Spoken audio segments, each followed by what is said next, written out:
સાહેબ કાફિયા એક જ છે અને શેર અલગ છે કે ના કોઈ પેઢીના વારસ તરીકે જોઈએ, ના કોઈ પેઢીના વારસ તરીકે જોઈએ, આપણે બસ માણસના માણસ તરીકે જોઈએ. ના કોઈ પેઢીના વારસ તરીકે જોઈએ, આપણે બસ માણસને માણસ તરીકે જોઈએ. કેવલભાઈ વાહ વાહ, ઇરશાદ, દુબારા, બધું તો ઠીક છે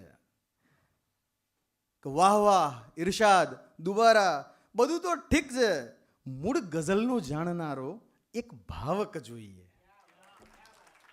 અને હવને જો શેર છે, મા ઉપર ઘણું બધું લખાય છે, પણ પિતા ઉપર લખવાવાળા એક જ શાયર, બહુ ઓછા શાયરો છે, મારા હિસાબથી તો એક જ છે કે દીકરો, વાહ વાહ, ઇરશાદ, દુબારા, બધું તો ઠીક છે, મૂળ ગઝલનું જાણનારો એક ભાવક જોઈએ. દીકરો ડોક્ટર બને એ માટે વેચી કિડની, દીકરો ડોક્ટર બને એ માટે વેચી કિડની. શું સફળતા પામવા પિતા તવંગર જોઈએ? સ્વાગત કરો પ્રતાપસિંહજી હાકલ સાહેબનું.